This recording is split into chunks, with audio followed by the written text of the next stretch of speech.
नमस्कार, मैं हूं रजनीकांत और आप देख रहे हैं साथ आप सभी का बहुत बहुत स्वागत है। सियासी विश्लेषण ये तमाम चीजों के बाद में आज जो सबसे बड़ी बात होती है कि संभावित उम्मीदवार कौन होंगे, क्षेत्र में क्या उनका विजन है, किस सोच के साथ वो चुनाव लड़ने के लिए उतर चुके हैं। आज ऐसे ही एक शख्सियत है जिनसे हम बात करेंगे, चर्चित चेहरे हैं, नालंदा विधानसभा के प्रबल दावेदार हैं कांग्रेस से, कौशलेंद्र कुमार उर्फ छोटे मुखिया। आज हम उनसे बात करेंगे, जानने की कोशिश करेंगे कि 2025 का जो विधानसभा चुनाव है उसमें उनकी तैयारी क्या है और ऐसा उन्हें क्यों लगता है कि इस बार जनता उनको वोट करेगी और वो एक बड़े अंतर से एक नए समीकरण को बदलने की कोशिश जो है उसमें सफल हो पाएंगे। सबसे पहले कौशलेंद्र जी, आपका बहुत बहुत स्वागत है।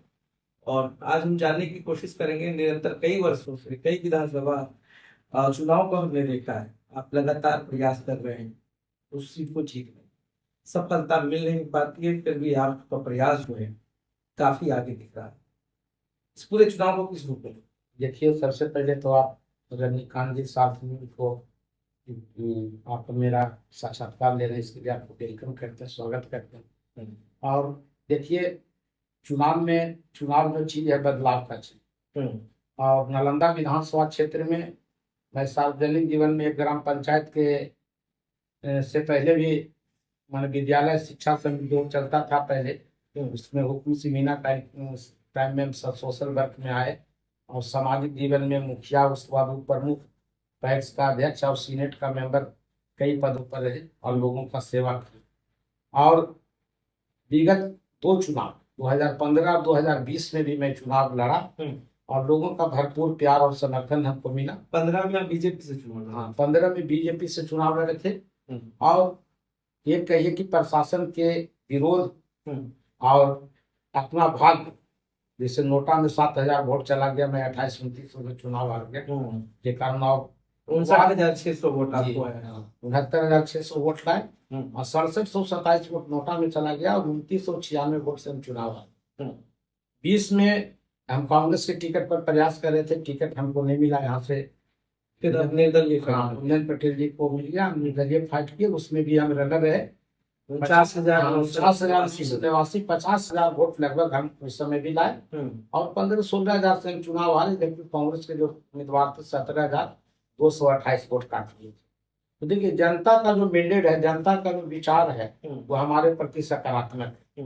लोग चाहते हैं कि एक बार बदलाव हो, एक बार हमको मौका देना चाहते हैं कि हम किस तरह से वहाँ का जो जन समस्या है, लोगों के साथ लोगों का जो वहाँ के जो विकासात्मक काम जो नहीं हुआ है उसको हम किस तरह से करें, ये लोगों को मन में ये बात है और हमको पूरा विश्वास है कि इस बार लोग हमको समर्थन करेंगे।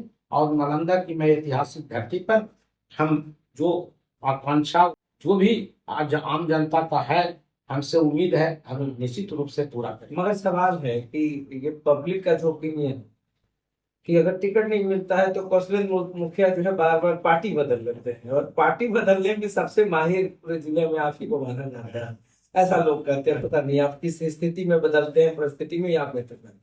नहीं, आप इधर फिलहाल देख रहे हैं 10-15 साल से पूरे देश की राजनीति, ऊपर में जो नीति और सिद्धांत के साथ बड़े बड़े पार्टी के जो पैरोकार हैं, जो पार्टी चला रहे हैं, उनका स्थिति इस स्थिति में हो गया है कि नीचे वाला जो कार्यकर्ता है वो जय नहीं पाता। हम लोग देखिए बदलाव के लिए डर रहे हैं, यहाँ की जनता चाहती है बदलाव, चाहता है कि 30 साल 35 साल एक एक व्यक्ति सत्ता और शासन में रहे और लोगों को जो उम्मीद है उसको पूरा नहीं करता तो बदलाव चाहता है। ठीक है, ऐसी परिस्थिति में है जो कि ऊपर जब राजनीति जो बड़े नेता लोग अपना जो उनका जो चलने का रास्ता रहता है उसको बदल देते तो हम लोग को तो मजबूरी हो जाता है, क्योंकि आम जनता के मनोभावना के हिसाब से हम चलते हैं। आम जनता चाहती है बदलाव।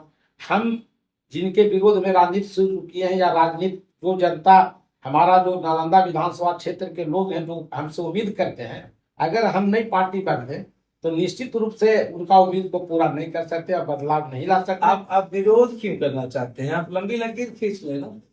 ये विरोध हम नहीं करना चाहते, लंबी लकीर खींचना चाहते हैं। हम चाहते हैं कि जो अगला व्यक्ति जो रहे 30 वर्षों तक, उन्होंने जो किया है, हमको इस पर नहीं कहना है, कोई आपत्ति करना या उनके बारे में बोलना। हम चाहते हैं कि उनसे कुछ बेहतर करें। मेरा 30 साल बनाम 5 साल की लड़ाई है, 30 साल जनता उनको दिया, 5 साल हम चाहते हैं, और 5 साल में एक लंबा लकीर खींचना चाहते हैं।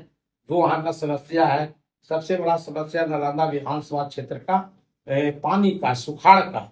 आप देखते हो कि हिलसा के क्षेत्र में, उधर से क्षेत्र में 3-4 बार बाढ़ आ गया, पूर्वी क्षेत्र में भी बाढ़ आ जाता है।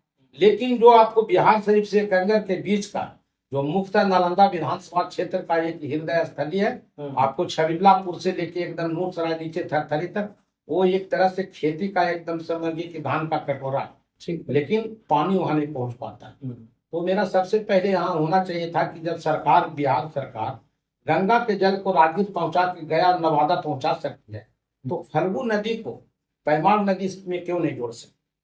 तो मेरा है कि अगर हमको मौका मिलेगा तो सबसे पहले मेरा काम रहेगा कि फल्गु नदी को पैमार नदी से जोड़ेंगे। फल्गु नदी आप गया की बात? जी जी, उस नदी को पैमार से जोड़ेंगे, ऊपर पैमार में उसको जोड़ देंगे, तो जो पानी आता है, जो हमारा नालंदा जिले का जो पश्चिमी भाग है, पानी की अधिकता के कारण डूब जाता है, और जो मध्य भाग है, पानी के सुखाड़ के कारण यहाँ का खेती बर्बाद होता है, दोनों सुरक्षित। पर सीता जी का जो श्राप है उसको कैसे बदल देंगे? तो श्राप ही थे कि भाई ऊपर पानी ही नहीं रहेगा। आप लोग उल्टा गंगा क्यों बहाना चाहते? नहीं, उल्टा गंगा नहीं बहाना चाहते। आप देख लीजिए, इसी मौसम में देख रहे 4 बार उसमें बाढ़ है, और जो हमारा पैमार है, महाने है, सासी नदी है, उसमें एक बार भी पानी नहीं है। नालंदा विश्वविद्यालय अब तो विश्व धरोहर हो गया। सबसे बड़ा तो जो सबसे बड़ी पूंजी है नालंदा विधानसभा, आज हम उस पर बात करते हैं। विश्व धरोहर है, आजीविका का साधन लोगों से डायरेक्ट जुड़ नहीं पा रहा है, स्थानीय लोग का जुड़ाव नहीं है, बहुत सारे ऐसे मुद्दे हैं। एक बढ़िया स्कूल होना चाहिए। आप देखिए सेंट्रल यूनिवर्सिटी बन गया, मगर जिस नालंदा विश्वविद्यालय को हमने भग्नावशेष के रूप में आज विश्व धरोहर के रूप में देख रहे हैं, वहां पर एक बढ़िया स्कूल नहीं है। देखिए, नालंदा विश्वविद्यालय तो माने दुनिया का सबसे महत्वपूर्ण स्थान में से आता है, और ऐतिहासिक धरोहर है।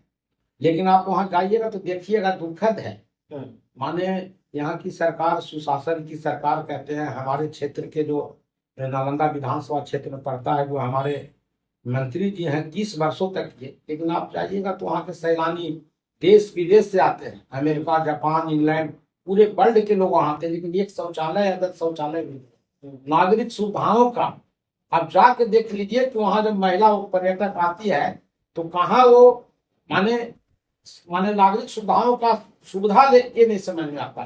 तो दुखद है, ये सब इतना बड़ा ऐतिहासिक जो होते हुए भी इतना छोटा छोटा चीज का ध्यान इन लोग नहीं किए। 30 वर्षों और 35 वर्षों तक वहां पर प्रतिनिधित्व करने के बाद भी माने धरोहर ऐसे जगह को भी उन्होंने जो नागरिक सुविधा से लैस करना चाहिए, ये तो नहीं हुआ। तो सवाल ये है सर जी कि आप निरंतर प्रयास कर रहे हैं, निरंतर चुनाव लड़ने की कोशिश कर रहे हैं। अब आप कांग्रेस की उम्मीदवारी को लेकर कितना आश्वस्त, और क्यों आपको लगता है कि जनता आपको वोट करेगी, क्या कांग्रेस आपको अपना उम्मीदवार बनाएगी? देखिए, कांग्रेस मेरा पहले 15 और 20 का जो हमारा परफॉर्मेंस है वो देखी है, और पार्टी ज्वाइन करने के पहले सारा बात हम लोग तय किए हैं। और कांग्रेस को भी बिहार में महागठबंधन का सरकार बनाना है, उसको भी ऐसा उम्मीदवार चाहिए कि जो सीट जीत सके।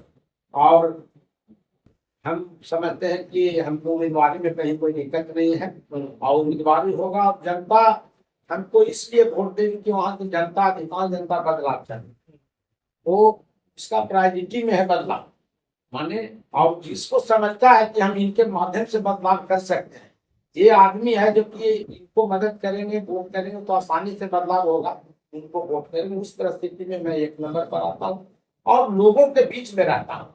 मैं एक दिन भी कोई माने व्यक्तिगत अपना काम नहीं करता हूँ। हमेशा 365 दिन हम आम लोगों के बीच में रहते हैं। नौता हो, पेहानी हो, शादी हो, विवाह हो, मरनी हो, हरनी हो, जन्मदिन हो, जो भी हो, या सुख दुख का जो भी बात रहता है शामिल होते हैं। इसके लोग दिनों से जुड़े हुए, इससे लोग हमको चाहते हैं। 5 मुद्दा जो आपका अपना होगा और जिसके दम पर आप चुनाव लड़ेंगे। देखिए, पहला मुद्दा तो है नालंदा विश्वविद्यालय का।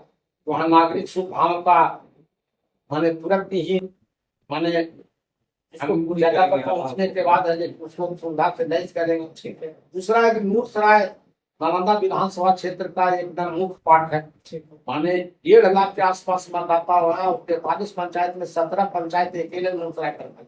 वो शहर का हालत बहुत खराब है। जल जमाव के कारण वहाँ का जो संगत तालाब है, गवड़ा गोदाम है, वहाँ का जो देवी स्थान है, वहाँ का जो महादेव स्थान है, ये सब में माने मल और मूत्र का जमाव रहता है। इसको दूसरा चीज है कि एक बहुत बड़ा इंपॉर्टेंट चीज था कि आस्था से धर्मपुर भाया रसल माने बहुत पुराना रोड है, लेकिन उसको चौड़ीकरण नहीं हुआ है, उसको हम करेंगे। और सबसे महत्वपूर्ण बात है कि फाल्गु नदी को पानी को मैं सासी से पैमार से महाने से जोड़ेंगे, ताकि यहाँ का जो मेरा किसानों का जो जरूरत है उसको हम पूरा करेंगे। और हमारा जो क्षेत्र है, बिहार का जो 6 पंचायत है और 6 गाँव है, जो माने आलू और प्याज का बहुत बड़ा उत्पादन। और यहाँ है कि किसान उन्हें पौने दान में आलू और प्याज बेचने से मजबूर रहते हैं। हमको अगर मौका मिलता तो हम ऐसा प्रसंस्करण खाद्य उद्योग से लगवाएंगे कि कम से कम आलू प्याज को कोई सस्ते दाम में किसान नहीं बेचे, बड़े पैमाने पर खरीद होगा, बड़ा पैमाने पर यहाँ उसका यूनिट स्थापना करेंगे और यहाँ के किसान को प्याज और आलू का बाजी में हम दिलवाएंगे। ये प्रायोरिटी पर फिर आप खुद चले जाइए, मिर्चाईगंज बाजार एक बहुत पुराना बाजार हुआ करता था, आप जाइए तो वहां जाने का कोई रास्ता नहीं है, माने वहां जा नहीं सकते, ये हालत है। तो हमको माने नालंदा विधानसभा के एक समस्या से हम रूबरू हैं, घूमते हैं, टहलते हैं, मिलते जुलते हैं, लेकिन ये सब समस्याएं जो हमारे प्राथमिकता में है, चुनाव जीतने के बाद सबसे पहले इन समस्याओं का निराकरण। चलिए, शुभकामनाएं हैं, आप चुनाव लड़े और उम्मीदवारी आपकी लगभग तय जैसा बता रहे हैं।